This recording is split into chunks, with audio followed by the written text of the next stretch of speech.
Kuidas mopsid sõele päästis jõulud. Lugu imedes, mis juhtuvis siis, kui meie üksteist aitame.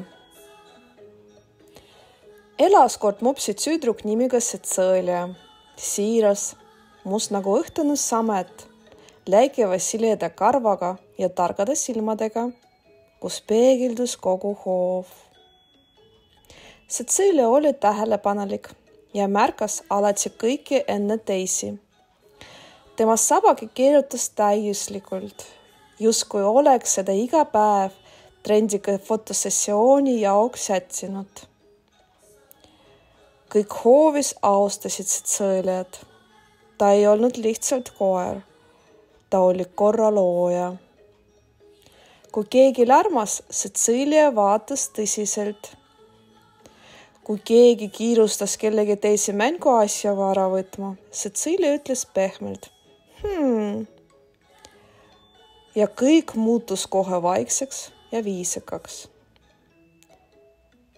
Sõõlia armastab keedetud liha ja porgandit. Eriti siis, kui liha oli tsükeldatud täiuslikeks väikesteks kuubikuteks, sest Sõõlia sai alati kaunilt, nagu tõeline daam. Kõik teadsid, et hoovis elab kuulus mopsid Sõõlia. Kõik tundsid tema harjumisi, peened maitset ja tema ranged, kuid õiglast reegleid.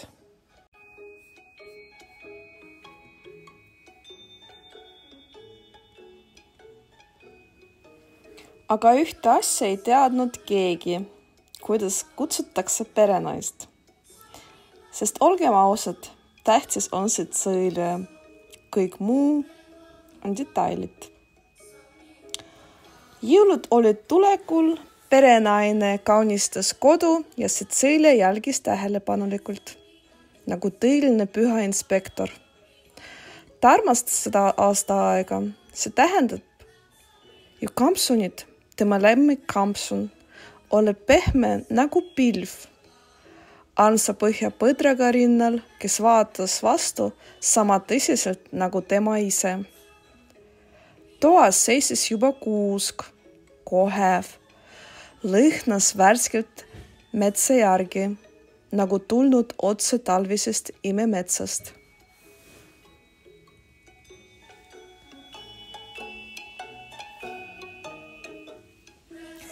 Perenaine riputas säravaid kuldseid palle, mis helgisid nagu väikesed päikesed. Rohelised paelad tantsisid õhus tuule käes ja sahisesid vaikselt. Ja kõrval ripusid superkangelaste kuuseehted. Üks lendas oma punase keebiga, teine seisis kangelaste poosis, justkui valveks laual olevat piparkoogi. Oksadel sädeles jõuluvihm, hõbedane ja läikiv, nagu väike talve vikerkaar.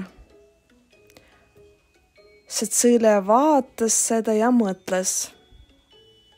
Mina võiksin ka superkangelane olla.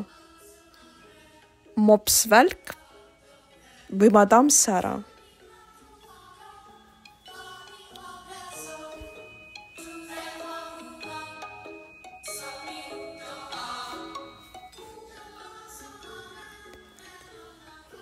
Korteris lõhnas imeliselt. Piparkoogi vürtsid levisid õhus. Kaneel, ingver, õnn. Sõõlia hingas sügavalt sisse ja tundis, kuidas tema sabi tegi iseeneses väikese rõmsameelse ringi. Ja parim osa perenaine oli kodus. Ei kiirustanud kuhugi, ei pannud mantlit selga, ei öelnud, oota, ma kohe tagasi.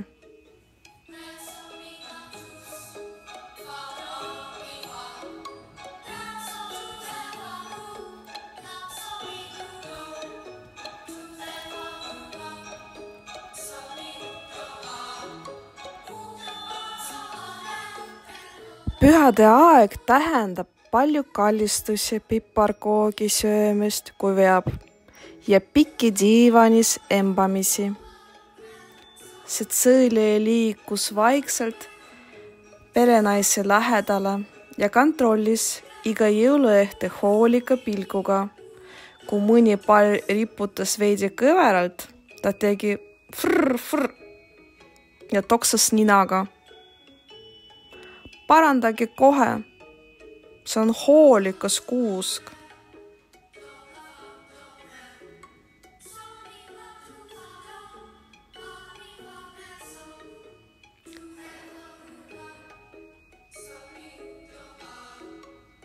Õhtupoole Cecilia hakkas uinama magusalt, sukeldudes sellesse erilise soe jõulutunde, mis tuleb vaid jõulude ajal, kui maailm nagu pehme tekiala mähitud ja kõik sees on rahulik.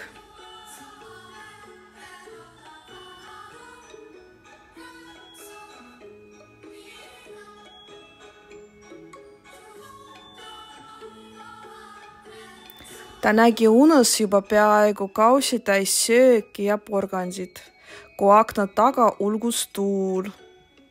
Cecilia ei liigutunud, uni on tähtsam. Siis kostus vaikne tok-tok-tok ja kerge ting-ting, nagu väike kelluke oleks klaasi vastu koputanud. Cecilia tõstis ühe kõrva, siis ühe silma. Hoolika pilguga, nagu peaks kogu hoovi korda hoidma. Aknal sagis väike tegelane, kes oli korralik, salapärane, umbes tikutopsi suurusega. Tal oli erkpunane pikk müts, peaaegu 2 korda pikem kui tema ise. Ta oli nii sassi sadunud mütsiga, et vahel tundus, et müts liigub iseseisvalt ja tegelane üritaks lihtsalt järele jõuda. Tema põsad kelkisid, nagu oleks ta jooksnud pool põhjatuld edasi ja tagasi. Nina peal oli silluki lumekrüll, mis ei tahtnud sulada. Õlgadel riputas suur kots, peaaegu suurem kui tema ise, ja ta nägi välja, nagu poleks veel harjunud, et tema töö on nüüd kinkide kandmine, mitte nende pakendamine soojas päkapiku majas. Ta astus ettevaatlikult akna lauale ja asetas peaaegu pidulikult kingituse sussile, mis ilmselgi oli mõeldud Cecilia jaoks. Ta pomises vaikselt endamise, lahti harutades mütsi. Esimene päev tööl, mitte midagi unustada, mütsi mitte kaotada, mitte midagi kukutada. Miks ma pakendamises ei jäänud?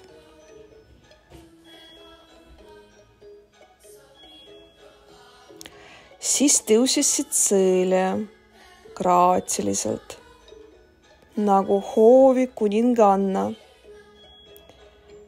ja lähenes aeglaselt.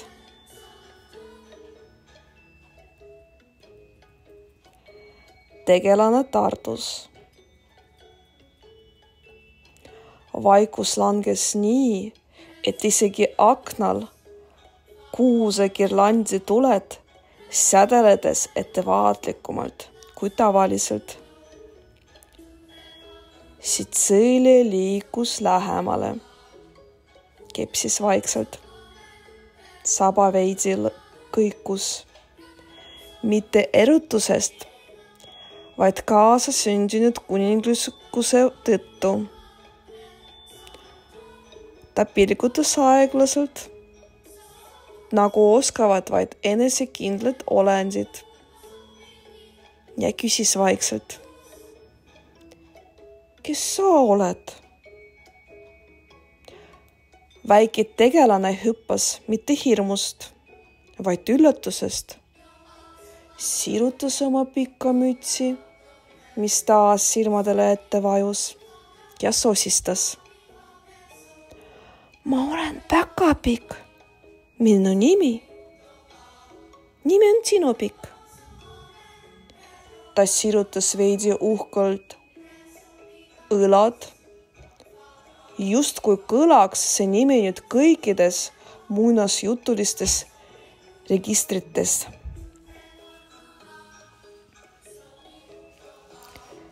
Sina jätad oma soovi klaasjaaknal iga aasta, eks?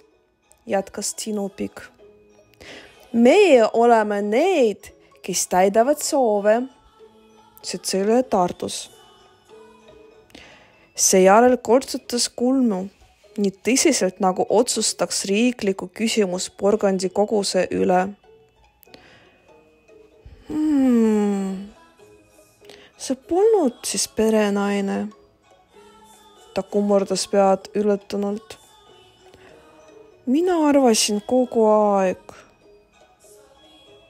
Cecilia meenutas, kuidas iga detsember vastutustundlikult oma käppaga udusakna peale soove kirjutas. Ta oli kindel, et perenaine loeb neid, noogutab ja kirjutab salajase jõuluraamatuse. Tinupikk noogutas veidi häbelikult. Ja me loeme, uurime, arutame nõukogus. Suur töö muide. See müts, usalduse märk. Kuigi väga pikk märk. Ta sattus taas mütsiga sassi ja oleks peaaegu veeranud veekausi. Cecilia lahvatas vaikselt naerus nagu tõeline daam, aga pisavalt valjult, et Päkapikk mõistaks, et tema väärtustab Päkapiku pingitust.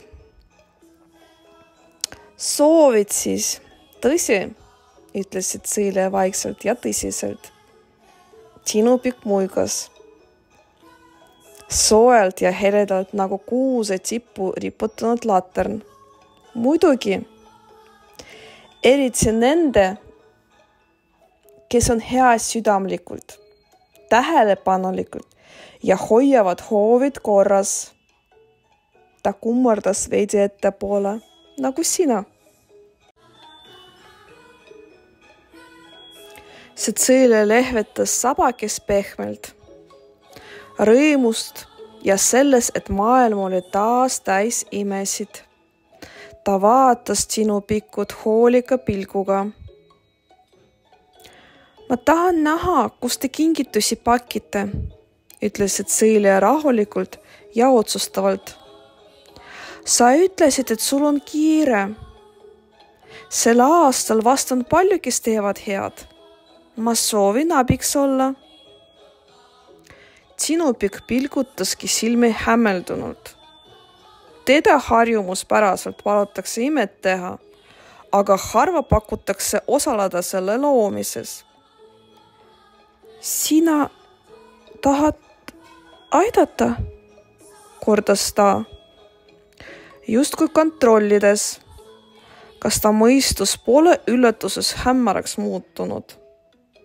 Loomulikult, vastas Cecilia kindlalt. Headust tehakse koos. Ma tahan aidata, et lapsed ja loomad saaksid oma kingitused.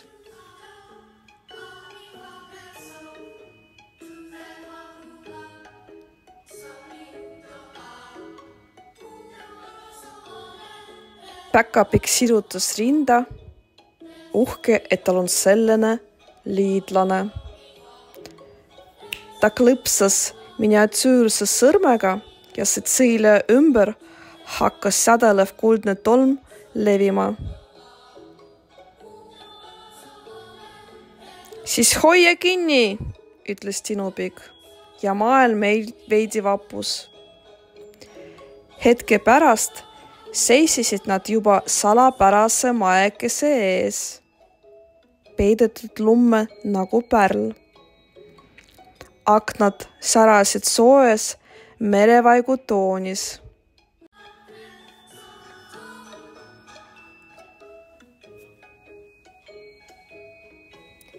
Majakest kostis selgeid hääli, kingipaberi sahinad, vaiksed laule ja lõhna. Oh seda lõhna! Küpsetatud piparkoogide, mandariinide ja kuusevaigu lõhna.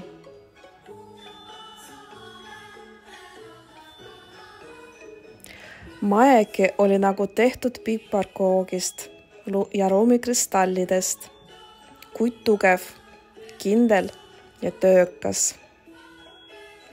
Sees aga sündis tõeline ime.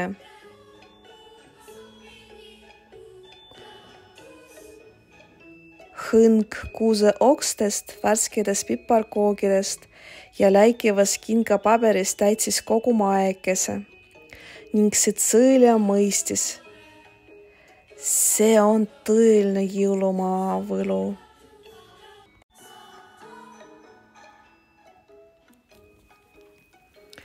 Päkapikud toimetasid. Keegi ei seisnud tegevusetult. Ühel laual oli pikk paberrull. Peaaegu nagu vaip munnas jutulises lossis. Iga meeter oli eriline. Punane kuldsete lumekristallidega, sinine hõbedaste tähtedega, roheline vilkuvate kuuskedega. Järgnes rida väikeseid kellukesi ja miniatüürsed kingikotikese. Iga meeter lõi väikese pühade meeleolu ja päkapikud lõikasid ning voltisid paberi ettevaatlikult ümber karpide, nii et iga pakkimine oleks ainulaadne.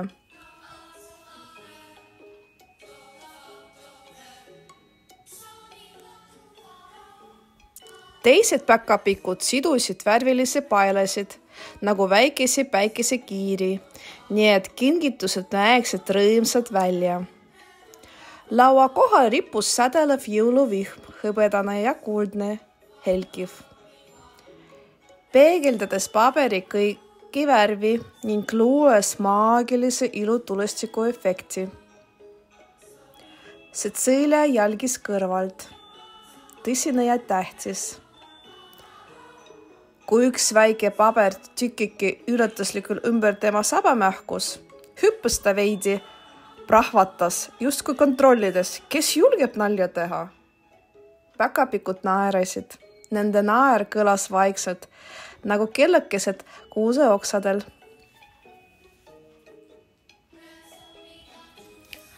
Ainult üks laud oli jäänud tühjaks.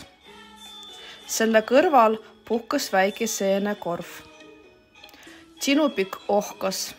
Õudus, meie noorim, murumüts. Läks seeni tooma. Ta tähtsis kõigile seenesuppi teha, et oleks jaksu kõige tähtsamal ööl. Ta vaatas ringi, langetas häält. Ta on alles 140 aastat vana, veel soes süda, seiklused peas. 2 tundi on juba möödas, aga teda pole ikka veel tagasi. Ja meie, päkapikk lehvitas abitult kättega. Me oleme näljased ja kingitusi on nii palju ja tööd terve meri.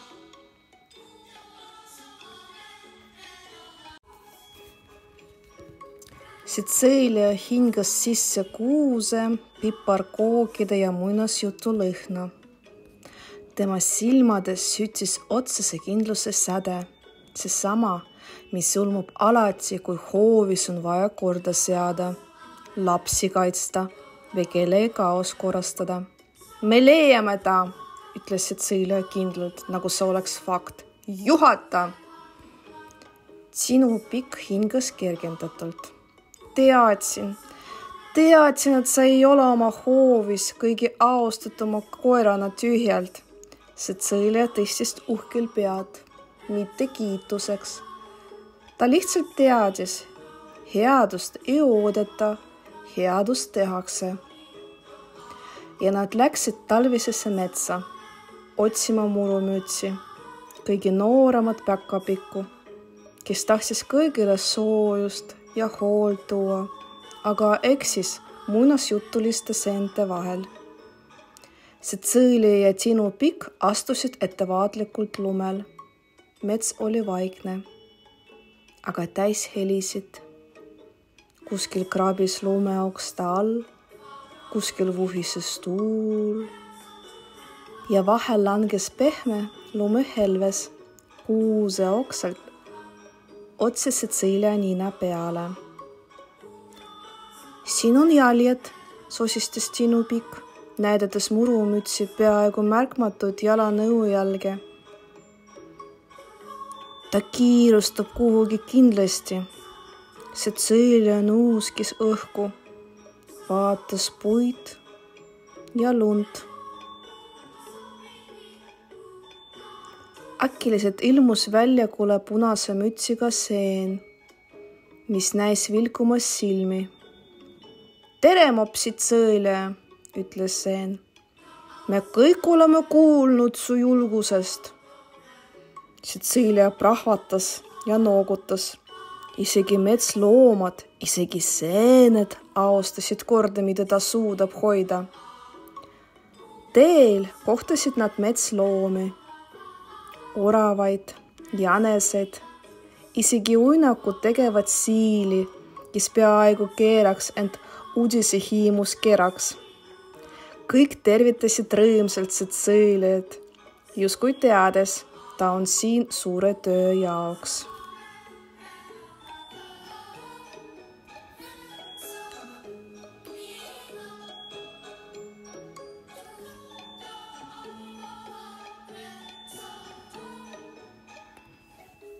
Ja siis nägid nad metsa serval murumütsi.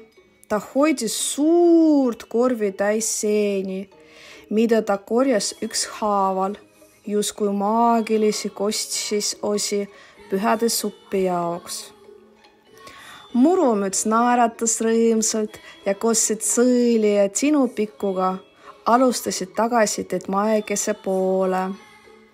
Lumupuurud keerlesid ümber ja Cecilia kõndis uhkelt eest. Tähelepanulikum ja vapram mops munas jutulises metsas.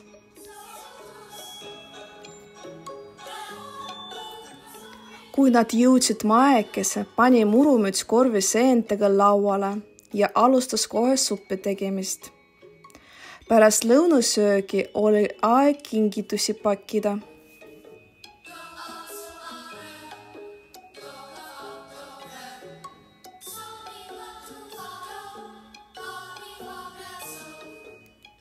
Cecilia osales rõõmuga, hoidis kaste korralikult, aitas lahti rullida paberi, kontrollis paelu. Üks kingitus oli täiuslik, teine veidi kortsus, aga maitse oli endiselt pidulik. Päkapikud muigasid, kui Cecilia katsus lipsukest ninakesega. Kas see ikka peab vastu? Aitäh, vapper mops, ütles Tinu Pikk. Sa päästsid jõulud ja aitasid kõiki toita. Cecilia noogutas uhkelt. Ta oli alati teadnud, et ta on eriline.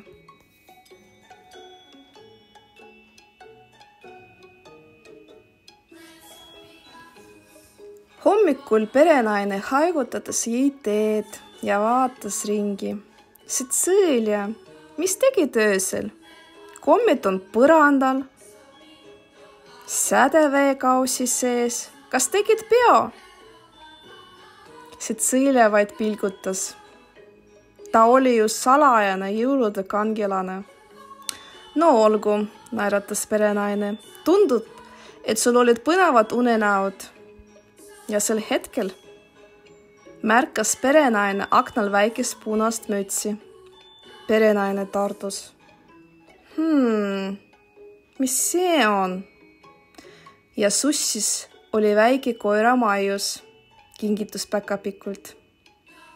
See Sõõlja muigas vaikselt. Muidugi kõik oli päriselt.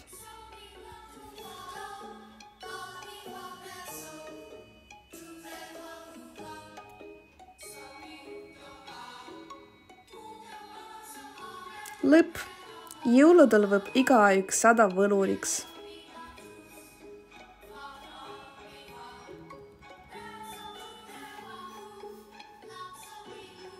Kas teadsid? Lapimaa on jõuluvana kodu, kuhu tulevad lapsed üle kogu maailma. Kuuse pallid olid algselt klaasis ja väga haprad ning neil leiutati esmakordselt Saksamaal.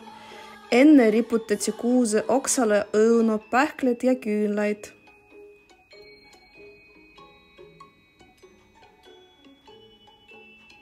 Esimene jõulukaart jõuluvanale pärineb 19. sajandist. Lapsed kirjutasid kingi soovi. Mõned neist on tänaseni muuseumides säilinud. Piparkoogid ehk piparkoog tulid Skandinaaviast ja lõhnavad ingveri, kaneeli ja kardemooniga. Seepärast kodudest nii hästi lõhnabki jõuluajal.